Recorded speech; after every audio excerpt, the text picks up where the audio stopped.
This is how to factory reset the BLU G53. That's what it looks like in the back.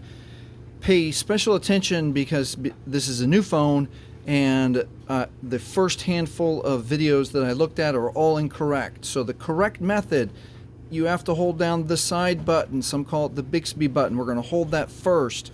Then we're going to hold volume up. Then we're going to hold power. We're holding all of them together at the same time. We're going to keep holding through the menu, and the Android recovery menu comes up. Now we can factory reset the device very easily.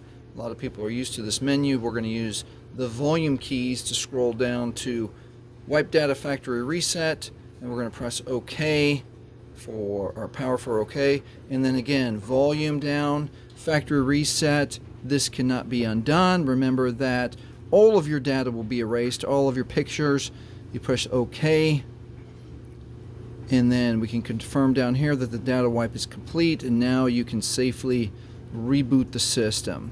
A very easy way. Remember that it is side button, volume up, and power to factory reset the brand new BLU G53. If this has helped you, please like, please subscribe. Thank you for watching.